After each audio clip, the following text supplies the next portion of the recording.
la responsabilité médicale, et c'est l'article 1er de la loi Kouchner,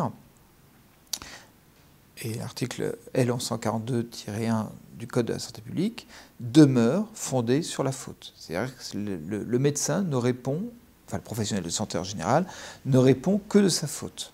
Fermez le banc, fin de l'histoire. C'est un principe maintenant consacré en droit français. Le plus fréquent, c'est le défaut de diagnostic.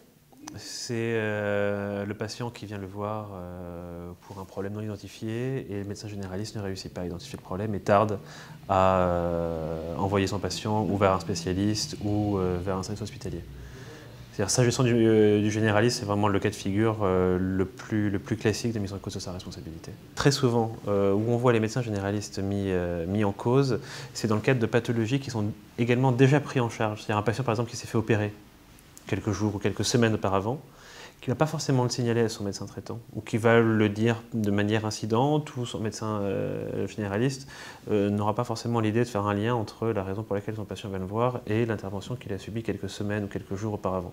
Et ça, c'est un cas de figure qu'on voit de manière assez récurrente, des complications post-opératoires qui ne sont pas diagnostiquées par le médecin généraliste. On n'est quasiment que sur du défaut diagnostique. C'est-à-dire les prescriptions du généraliste ou même les actes qu'il va être amené à réaliser sont en général trop bénins pour entraîner une complication importante. Alors on a évidemment le cas du Mediator. Pour l'instant, ils ont été plus ou moins préservés, les médecins généralistes.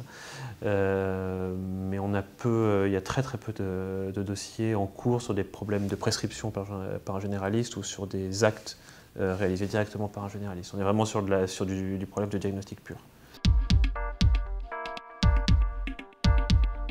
La spécialité qui est la plus exposée, judiciairement parlant, c'est les chirurgiens orthopédistes, qui font en général une grande partie d'interventions à froid, surtout en privé.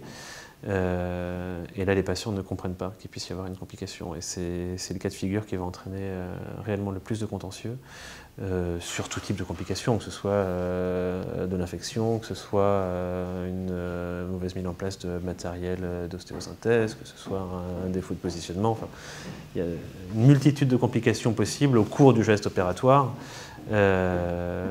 Donc c'est les orthopédistes qui sont les plus exposés en termes de pourcentage de mise en cause. On estime en général qu'il y a un chirurgien orthopédique à un procès tous les 3 ans, en moyenne. C'est pas les gynécos. Les gynécos, en fait, on en parle beaucoup parce que c'est malheureusement les plus chers en termes strictement pécuniers pour les assureurs derrière,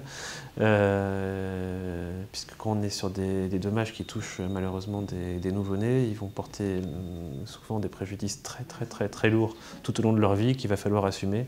Donc c'est en termes strictement pécuniers, les dommages les plus chers et les plus importants, qui peuvent aller à des chiffrages jusqu'à 5-6 millions. Ce qui fait qu'on en parle beaucoup dans les médias. C'est en général les dossiers les plus médiatisés, mais c'est heureusement pas du tout les plus nombreux. Chirurgie viscérale.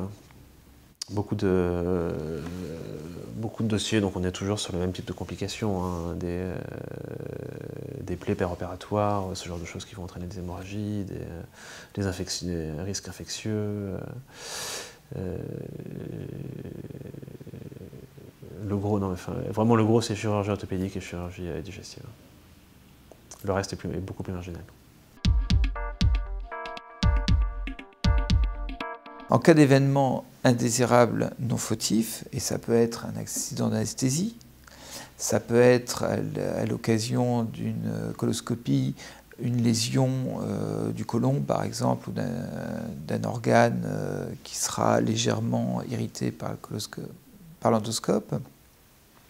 Ça peut être un anévrisme qui se met à se rompre alors que le médecin est précisément en train d'opérer. Il y a des dizaines d'hypothèses qu'on connaît très bien parce que, évidemment, on intervient sur du vivant et que le médecin ne peut pas tout maîtriser. Donc en cas d'accident médical non fautif, non prévisible, non maîtrisable, l'ONIAM intervient et l'ONIAM prend à sa charge l'indemnisation du patient.